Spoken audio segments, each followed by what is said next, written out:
I love these fans. I love the city. So many emotions. Can't even explain it. Brought tears to my eyes. Like I said, I came as a young kid here with 18, and not knowing what to expect from NBA. And they made me feel like home. And it's just a lot of great memories. Okay, we'll start with your reaction to Luka's reaction. I thought the video was so good, it was almost unfair to him.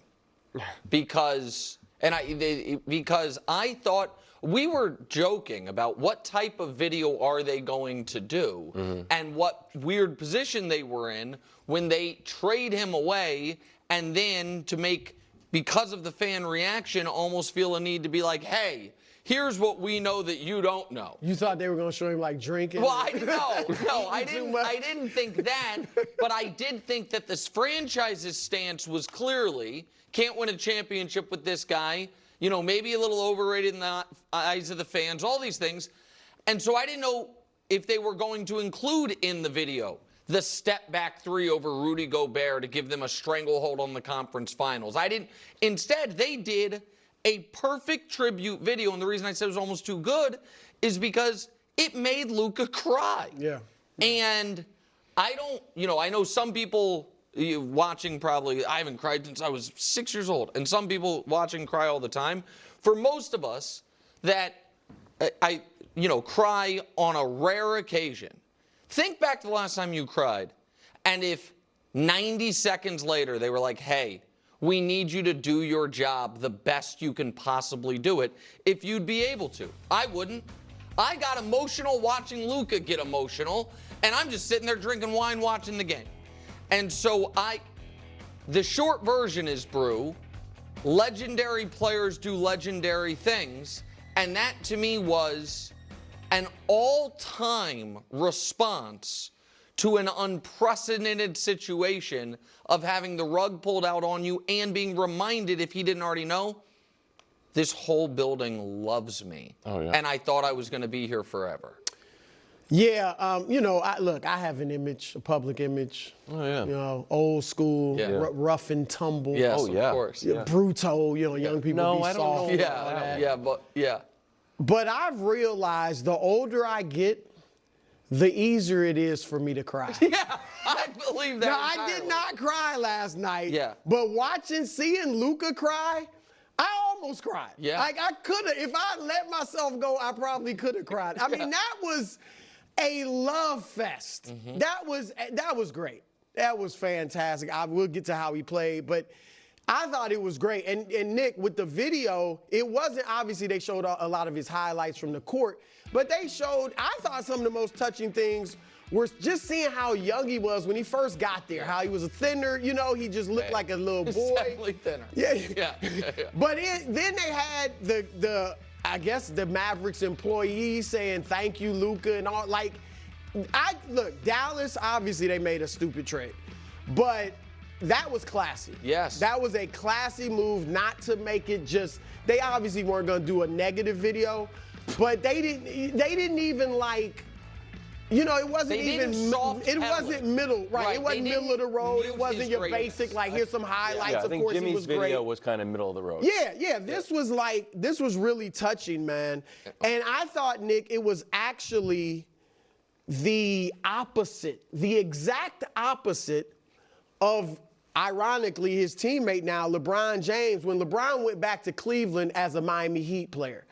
And it was so negative. I mean, it was incredible. They had signs with traitor on it. And, I mean, the vitriol, I've never seen, and I've covered the league for almost 30 years.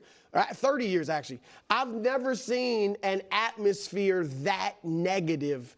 And, of course, LeBron went out and played great, 38 points in 3 quarters, and Luka did the same thing. So it was fantastic last night all the way around. Okay, let's talk about this. There's a lot of funny takes here. First off, playing emotional, crying and all of that as an athlete, Nick says he can't imagine doing that because I don't think he really ever played sports before. But are you kidding me? That's what brings out the best.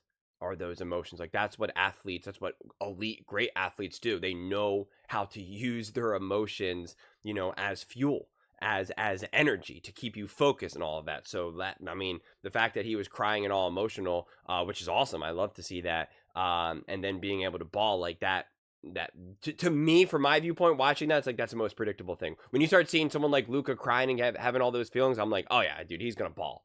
He's gonna ball right now. And what was cool was that Luka's game and his performance, it felt like it was more uplifting rather than like I'm trying to send you a message. I'm trying to beat this team and crush this team and put up these numbers because I want revenge. It was more like I just want to be great, and I want to be great in this building. I want to be great in front of these fans. Obviously, I want to win, and obviously, I'm still going to be, Luka and have my kind of my energy, my attitude.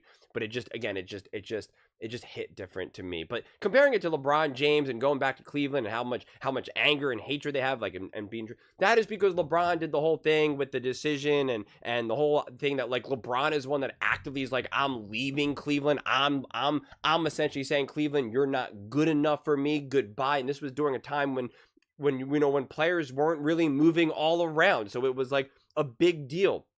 This is different. Luka would have gotten probably a tremendous amount of hate if he said, get me out of Dallas.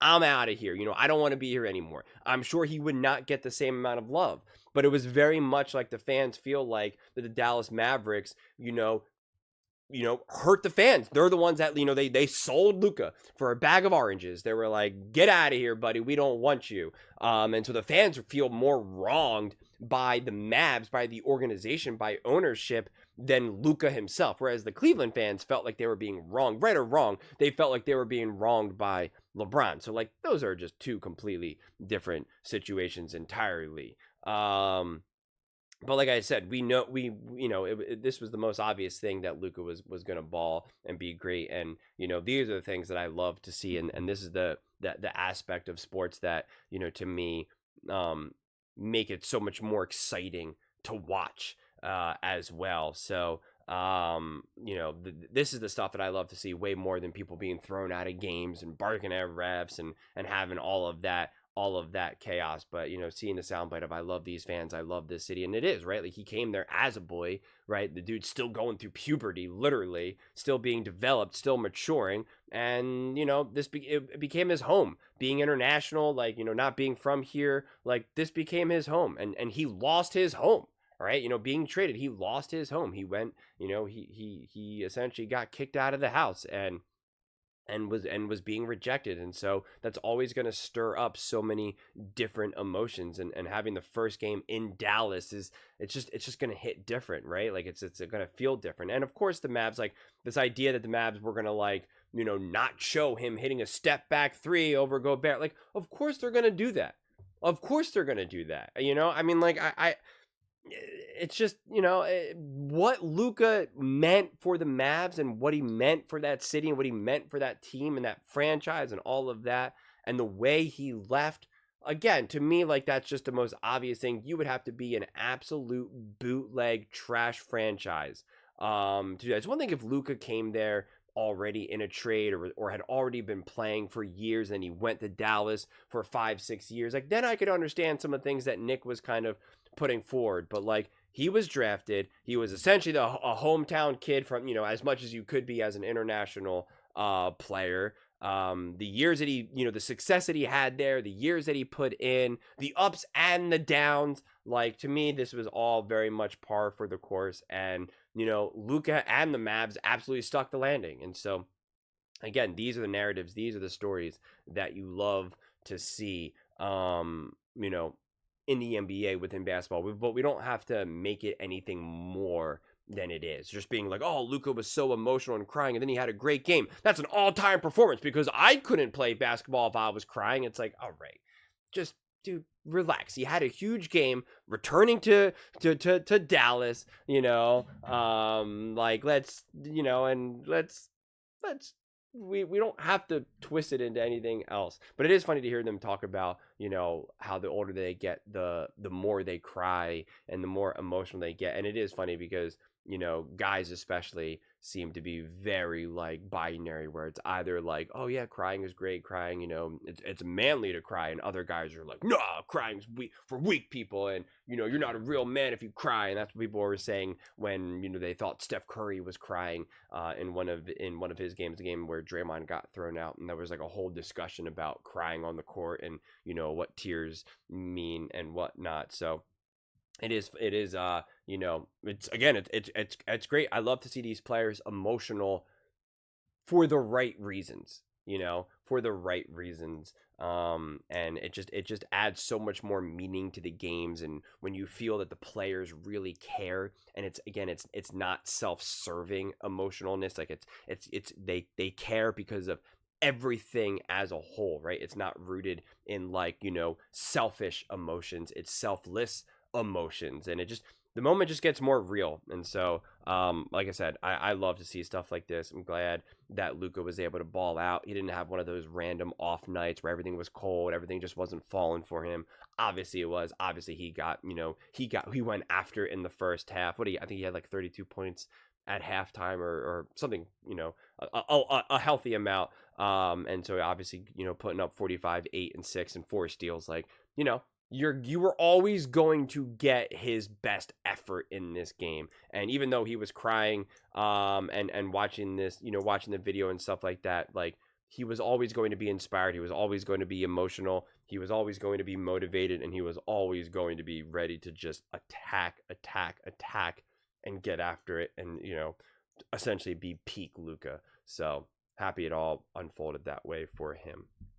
But those are just my thoughts. I'd absolutely love to hear yours. What do you guys all think about Luka's performance and the Lakers defeating the Mavericks, and, you know, kind of how this whole night unfolded? Let me know in the comments below. I read every single comment. So whether you agree with me or disagree with me, either way, let's get in some discussions. Let's get in some fights. But ultimately, let's just have some fun. And please do consider subscribing. We're building an amazing community here, and I absolutely love to see you part of it. I want to build something that we all genuinely feel connected to, something that we're really excited to be part of. I think we're on our way to doing it. And please don't forget to give this video a thumbs up, as it really does help the visibility and the algorithm. Thank you so much. See you next time.